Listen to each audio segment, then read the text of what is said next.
Hello दोस्तों, नमस्कार। आपका चैनल एडू प्ले विथ ऋषि में स्वागत है। मैं ऋषि कुमार आप लोग के बीच टॉप 300 पॉलिटी का एमसीक्यू सीरीज करा रहा हूँ। इस सीरीज को आगे बढ़ाते हुए आज टॉप 300 का थर्ड पार्ट लेकर आया हूँ। चलिए दोस्तों, तो स्टार्ट करते हैं। आगे बढ़ने से पहले आप लोग से रिक्वेस्ट होगा, प्लीज़ चैनल पर आप लोग नए हैं तो चैनल को लाइक कीजिए, सब्सक्राइब कीजिए और ज़्यादा से ज़्यादा शेयर कीजिए। दोस्तों ज़्यादा से ज़्यादा शेयर कीजिए ताकि इस वीडियो का लाभ मिल सके। चलिए दोस्तों, तो स्टार्ट करते हैं आज का। आगे बढ़ते हैं। लास्ट क्लास में हमने 21 क्वेश्चन तक कराया था, तो उसी को आगे बढ़ाते हुए चलिए दोस्तों, अगला क्वेश्चन है आपका। देखिए, कह रहा है कि भारतीय फर्स्ट क्वेश्चन 22 नंबर का क्वेश्चन जो है, क्या कह रहा है कि भारतीय संविधान की उद्देशिका में न्याय शब्द के अंतर्गत निम्नलिखित में से किसका उल्लेख नहीं है। कह रहा है भारतीय संविधान की उद्देशिका में न्याय शब्द। देखिए, अभी हम देख लीजिएगा, उद्देशिका यानी प्रीएम्बल्स, प्रस्तावना के बारे में एक अलग से वीडियो मैं बनाया हूँ, उस वीडियो को आप लोग देख लीजिए। उसमें प्रस्तावना से रिलेटेड जितना क्वेश्चन हो सकता है सारा क्वेश्चन एक्सप्लेन करके बताया हूँ कि कैसे क्वेश्चन उसमें पूछेगा, क्या होगा दोस्तों। तो उस वीडियो को आप लोग देख लीजिए, ज़्यादा लंबा नहीं है, 10 मिनट का वीडियो है। आप वो वीडियो देख लीजिएगा, तब प्रस्तावना से रिलेटेड एक भी क्वेश्चन नहीं छूटेगा। कह रहा है कि न्याय शब्द के अंतर्गत निम्नलिखित में से किसका उल्लेख नहीं किया गया है। तो देखिए दोस्तों, हमारे संविधान में 3 तरह की न्याय की बात कही गई है। सामाजिक, आर्थिक और राजनीतिक न्याय। 3 तरह की न्याय की बात कही गई है। कौन कौन? सामाजिक, आर्थिक और राजनीतिक न्याय के बारे में बात कही गई है। यहाँ पे आंसर क्या हो जाएगा? कानूनी जो है प्रस्तावना में नहीं है। 3 तरह की न्याय की बात कही गई है। कौन कौन? सामाजिक, आर्थिक और राजनीतिक न्याय। 5 तरह की स्वतंत्रता के बारे में बताया गया है। क्लियर है? और देखिए, और संविधान की जो प्रस्तावना है उसमें एक बार अभी तक संशोधन हो चुका है, 42वां संशोधन 1976 में, जिसमें क्या था? समाजवादी, पंथ निरपेक्ष और अखंडता, 3 शब्द जोड़ा गया था। क्लियर? और ये दोस्तों, जो सामाजिक, आर्थिक और राजनीतिक न्याय की बात कही गई है प्रस्तावना में, वह जो है कहाँ से लिया गया है? कहाँ से लिया गया है? रूसी क्रांति, जो रूस क्रांति हुआ था 1917 में, वहाँ से उस शब्द को लिया गया है। 3 तरह के न्याय के बारे में बताया गया, जो राजनीतिक, आर्थिक और सामाजिक न्याय की बात कही गई है। ये जो है आपका रूसी क्रांति से लिया गया है। क्लियर है? और प्रस्तावना जो है अमेरिका के संविधान से ली गई है। प्रस्तावना की जो भाषा है ऑस्ट्रेलिया के संविधान से लिया गया है।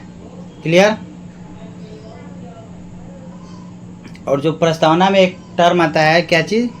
स्वतंत्रता, समानता और बंधुत्व। ये 3 गो जो शब्द है, ये भी कहाँ से लिया गया है? फ्रांस की क्रांति से लिया गया है। रूस की क्रांति से न्याय की व्यवस्था बात कही गई है, सामाजिक, आर्थिक, राजनीतिक न्याय ली गई है। और जो प्रस्तावना में हमारा क्या है? स्वतंत्रता, समता और बंधुत्व, ये जो है फ्रांस की क्रांति से ली गई है। रूसी क्रांति 1917 में हुआ था। फ्रांस की क्रांति कब हुआ था दोस्तों? फ्रांस की क्रांति 1789 में हुआ था। ठीक है, याद रखिएगा, फ्रांस की क्रांति 1789 में और रूस की क्रांति 1917 में। चलिए दोस्तों, आगे बढ़ते हैं। नेक्स्ट क्वेश्चन कह रहा है कि निम्नलिखित में से कौन सा अनुच्छेद धार्मिक कार्यों के प्रबंध की स्वतंत्रता से संबंधित है। तो देखिए, कौन सा है? पिछले लेक्चर में हमने बताया था, अनुच्छेद 26 जो है क्या है? धार्मिक कार्यों के प्रबंध की स्वतंत्रता के बारे में बताता है। तो आंसर क्या हो जाएगा? अनुच्छेद 26। अनुच्छेद 23 क्या है दोस्तों? अनुच्छेद 23 में बलात्कार और दुर्व्यापार के बारे में वर्णन किया गया है। ठीक है। और अनुच्छेद 24 में क्या है? 14 वर्ष से कम आयु के बच्चे को कारखाना में काम करने के लिए निषेध किया गया है। ठीक है, 24 से याद रखिएगा, 14 वर्ष से कम आयु के बच्चे को जोखिम कार्य से निषेध किया गया, यानी कोई भी जोखिम कार्य नहीं कराया जाएगा, कारखाना में नहीं काम करना है। ठीक ना।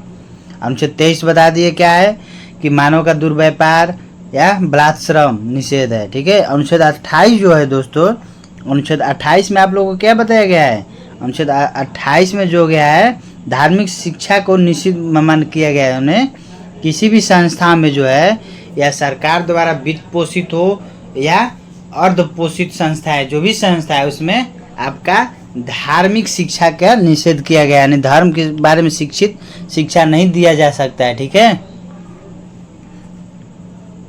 चारों अनुच्छेद क्लियर है।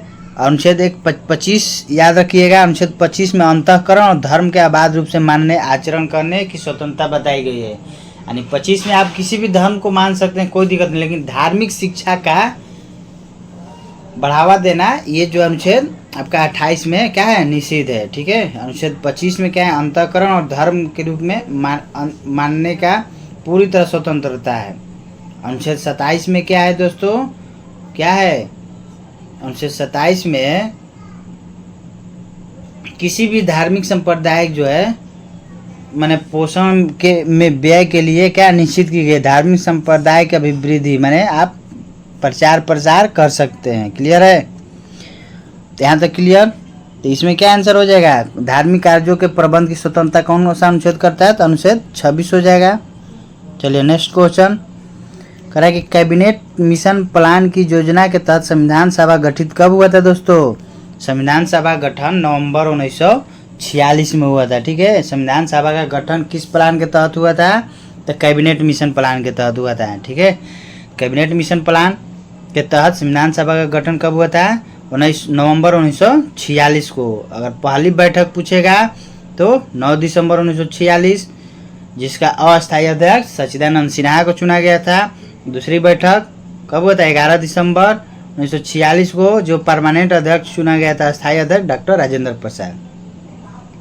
कैबिनेट मिशन जो है भारत में कब आया था, तो 24 मार्च 1946 को। कब आया था कैबिनेट मिशन, 24 मार्च 1946 को आया था। ठीक है, कैबिनेट मिशन के तहत ही संविधान सभा का निर्माण हुआ था। जो कैबिनेट मिशन आया था इसमें 3 सदस्य थे, कौन कौन, पैंथिक लॉरेंस, स्टैफर्ड क्रिप्स और एबी अलेक्जेंडर। तीनों याद रखिएगा दोस्तों, पूछता है कैबिनेट मिशन में निम्नलिखित में से कौन सा नहीं सदस्य थे।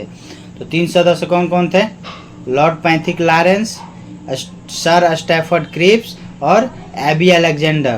तो देखिए पैंथिक लॉरेंस कौन के, भारत सचिव के रूप में थे। ठीक है, स्टैफर्ड क्रिप्स जो थे अध्यक्ष थे बोर्ड ऑफ ट्रेड का, अलेक्जेंडर जो थे नौसेना मंत्री थे। ठीक ना, याद रखिएगा। कैबिनेट मिशन 24 मार्च 1946 को क्या आया था, भारत पहुंचा था, दिल्ली में पहुंचा था। उसमें 3 सदस्य थे, कौन कौन थे, स्टैफर्ड क्रिप्स जो क्या थे आपका अध्यक्ष थे बोर्ड ऑफ कंट्रोलर का, पैंथिक लॉरेंस भारत सचिव थे और एबी अलेक्जेंडर नौसेना मंत्री। ठीक है, याद रखिएगा।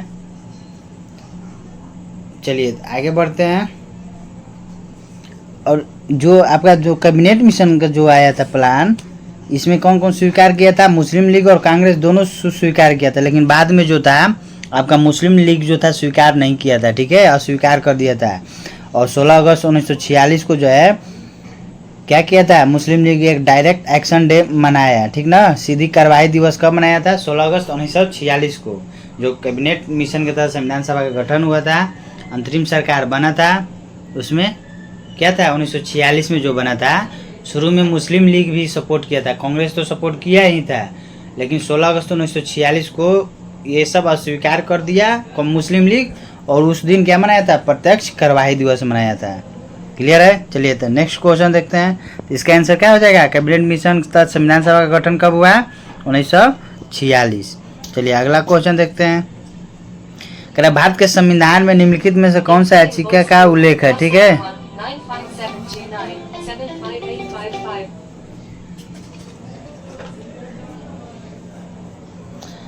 चलिए दोस्तों इसमें क्या अगला क्वेश्चन है, भारत के संविधान में निम्नलिखित में से कौन सी याचिका का उल्लेख नहीं है।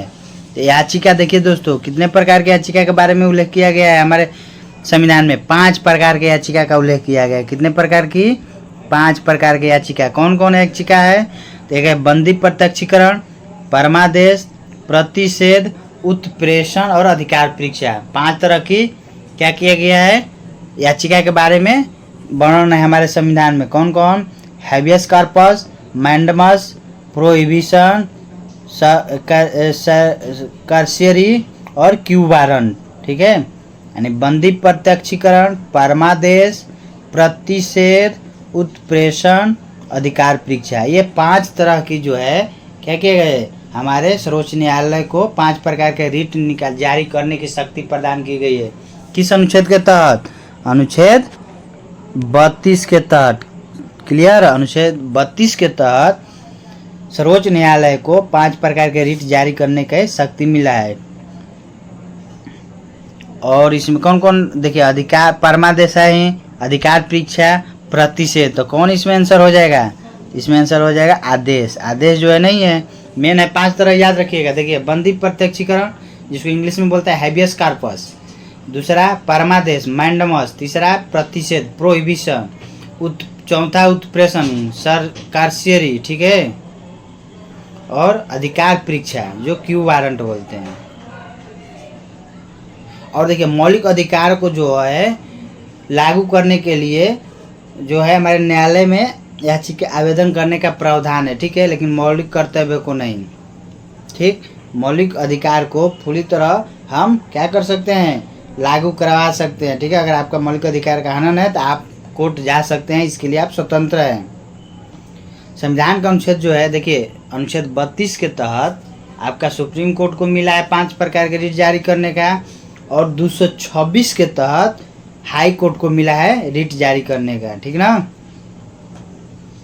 अनुच्छेद याद रखिएगा, अनुच्छेद 32 के तहत सुप्रीम कोर्ट को मिला है, और अनुच्छेद 226 के तहत किसको मिला है? आपको हाई कोर्ट को मिला है, ठीक है। हाई कोर्ट को अनुच्छेद 226 के तहत जो है रिट जारी करने का आदेश है, ऑर्डर मिल रहा है। क्लियर है? चलिए तो आगे बढ़ते हैं। देखिए अगला क्वेश्चन क्या है, 26 नंबर देखते हैं। इसका आंसर क्लियर हो गया आपका, क्या होगा? आदेश होगा। टोटल 5 तरह का रिट जारी करने का है।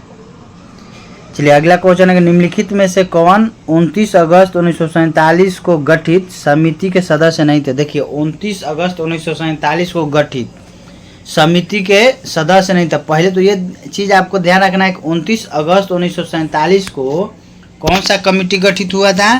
तो कौन सा कमिटी गठित हुआ था? प्रारूप समिति। याद रखिएगा, प्रारूप समिति का गठन कब हुआ था? प्रारूप समिति, ठीक है। प्रारूप समिति का गठन कब हुआ था? 29 अगस्त 1947 को। ये चीज़ याद रखिएगा दोस्तों। तो इसमें कौन कौन सदस्य थे? प्रारूप समिति का जो गठन हुआ था 29 अगस्त 1947 को हुआ था। इसमें जो आपका सदस्य थे, किसके अध्यक्ष थे? डॉक्टर भीमराव अंबेडकर। डॉक्टर अंबेडकर के अध्यक्षता में प्रारूप समिति का गठन 29 अगस्त 1947 को हुआ था। और इसके सदस्य कौन कौन थे? एन गोपाल स्वामी अयंगर, अलादी कृष्ण स्वामी अय्यर, मोहम्मद सादुल्ला, के मुंशी, बीएल मित्र और डीपी खेतान। ये सब जो थे इस प्रारूप समिति के क्या थे? सदस्य थे। क्लियर?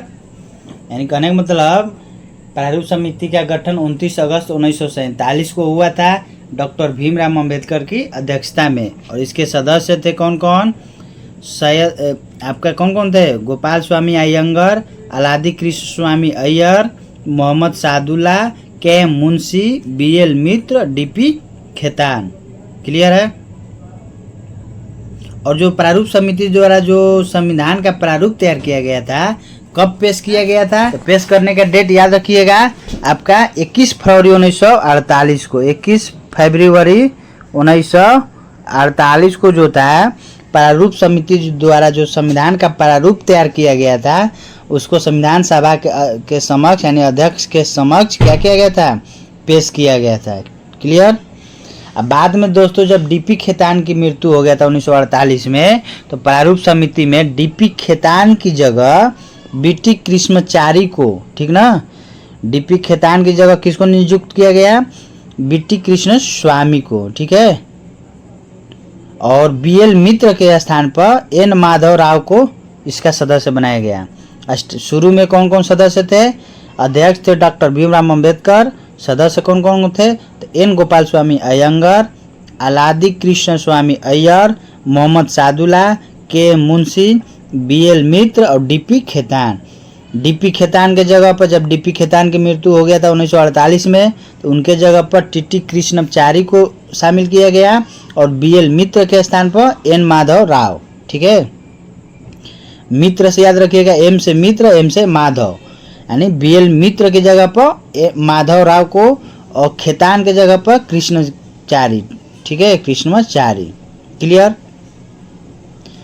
और एक चीज याद रखिएगा कि जो हमारा जो संवैधानिक सलाहकार थे कौन थे, BN राव, ठीक है।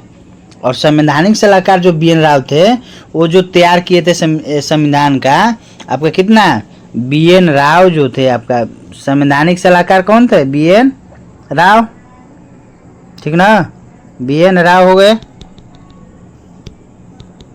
संवैधानिक सलाहकार कौन थे, BN राव। और इन्होंने जो था संविधान सभा जो प्रारूप तैयार किए थे, तो आपका टोटल 243 अनुच्छेद और 13 अनुसूचियां जो था वाला संविधान तैयार किए थे, ठीक है। BN राव जो हमारे संविधान के संवैधानिक सलाहकार कौन थे, तो संविधान सभा के संवैधानिक सलाहकार BN राव थे। और उन्होंने जो संविधान का प्रारूप तैयार किया था उसमें कितना अनुच्छेद था, 243 अनुच्छेद और 13 अनुसूचियां था। क्लियर यहाँ तक, इस बात को याद रखिएगा।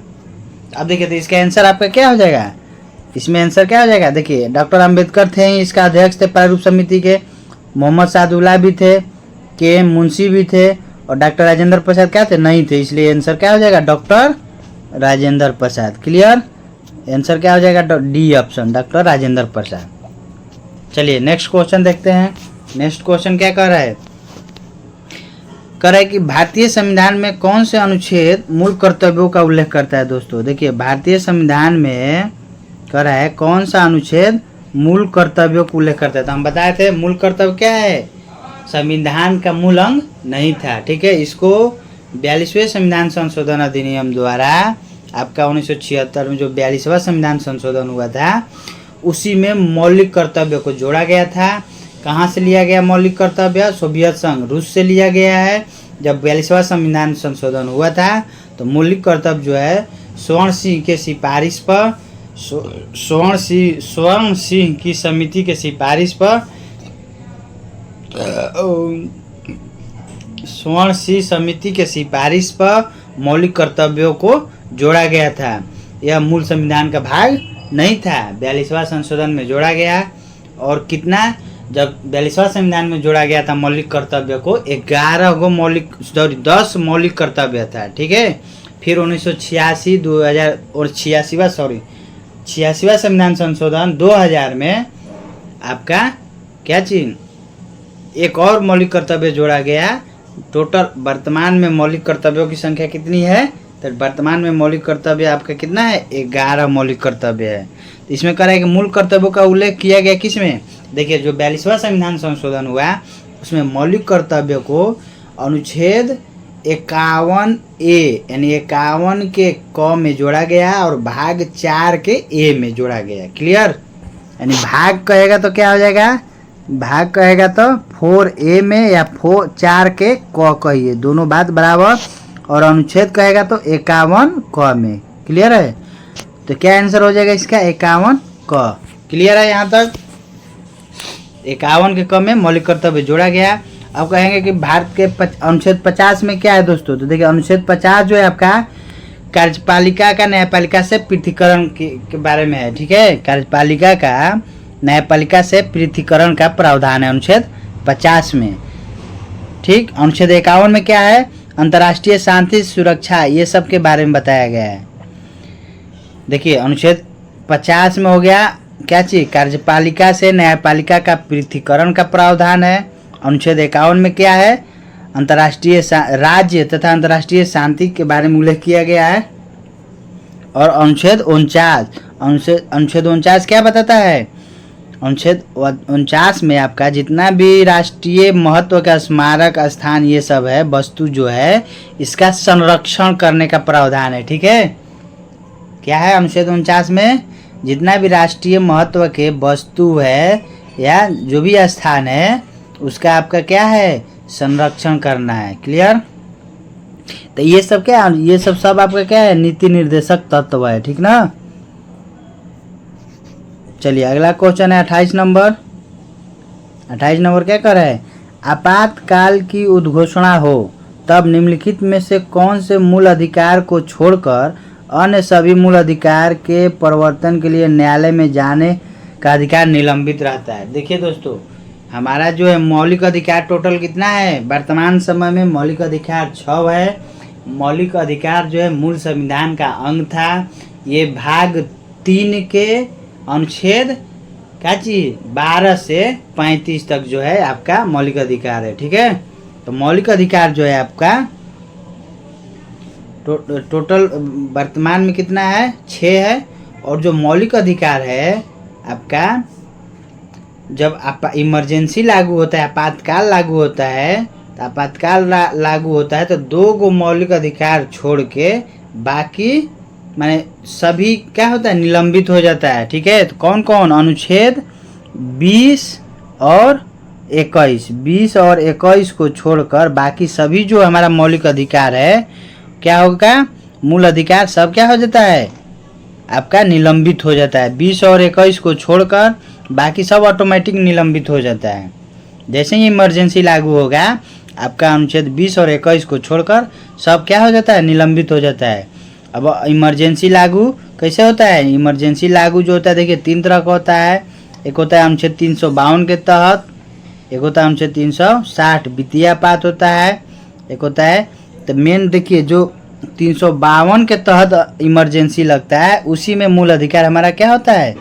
आपका स्वतः निलंबित हो जाता है 20 और 21 को छोड़कर।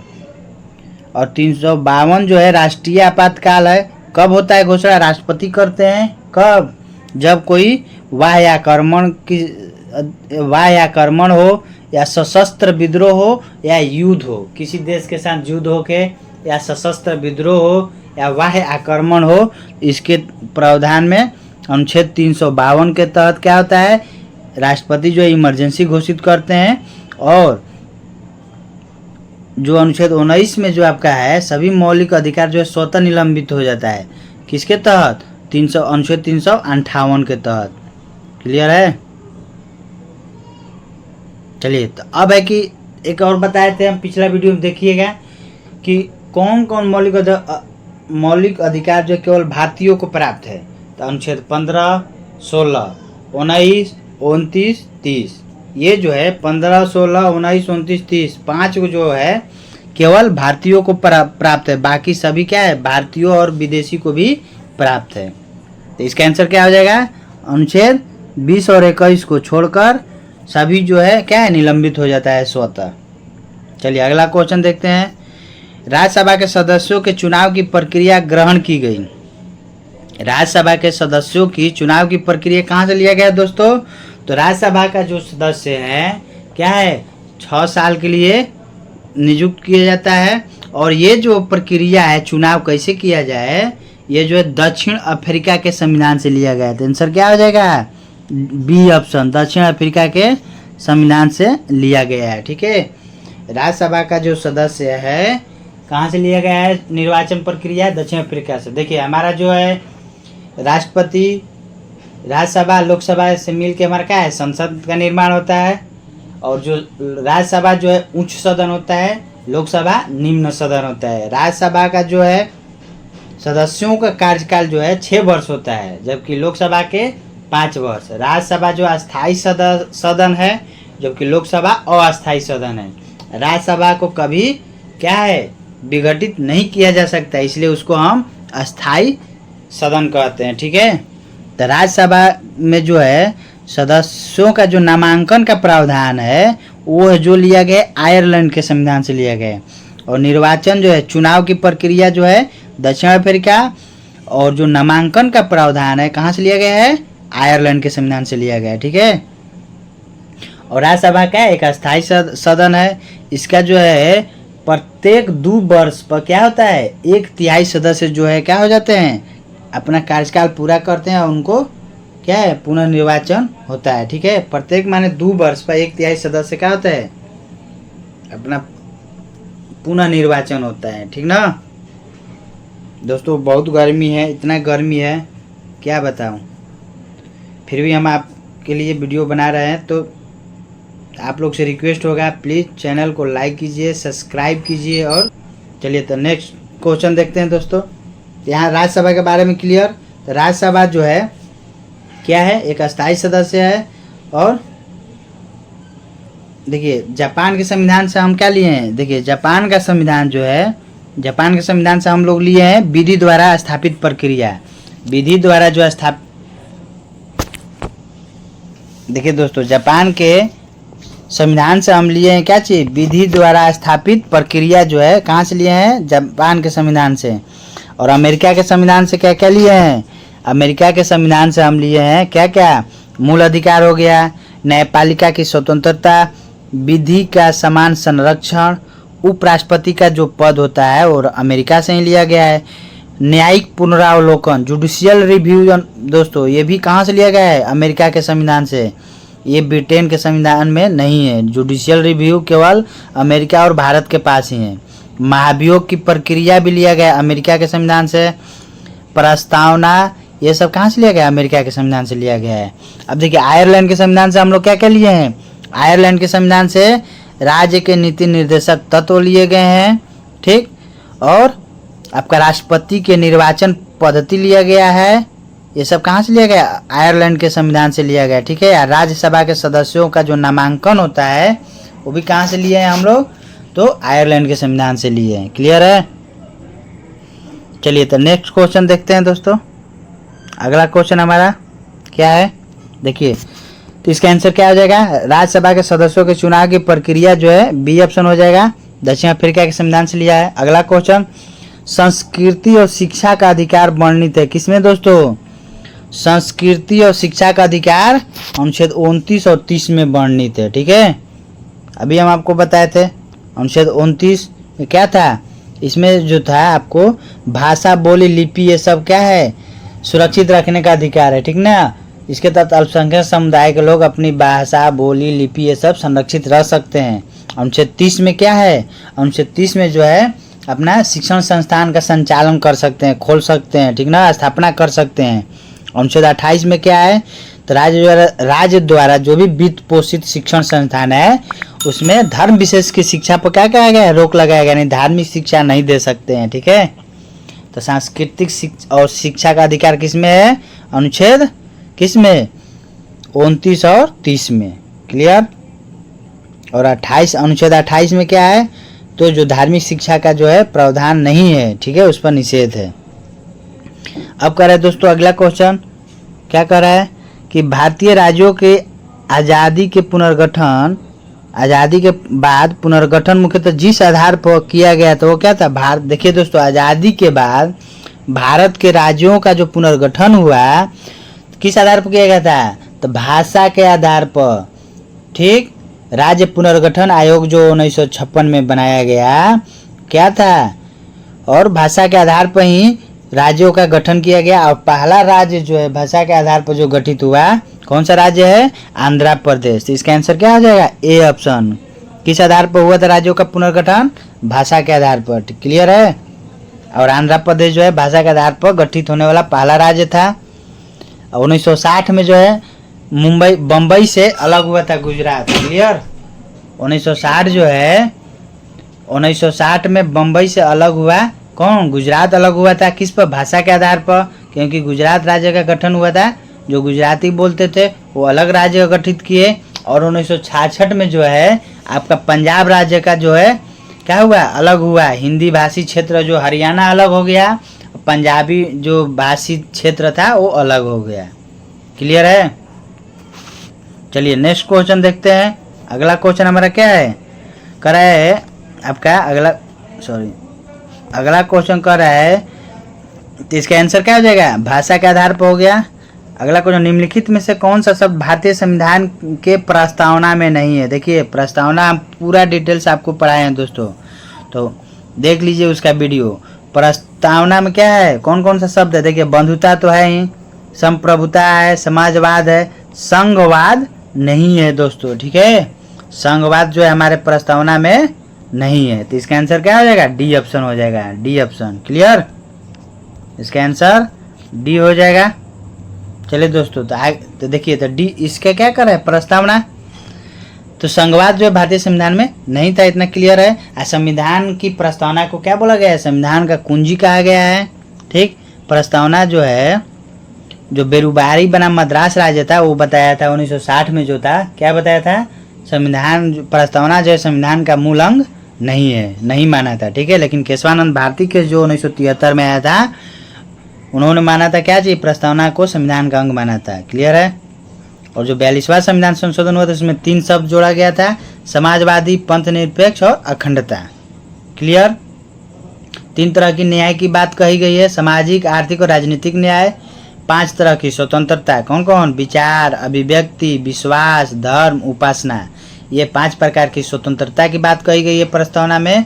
2 प्रकार की क्या, समानता, यानी प्रतिष्ठा और अवसर की समानता। ये 2 तरह की समानता के बारे में कहा गया है, ठीक है।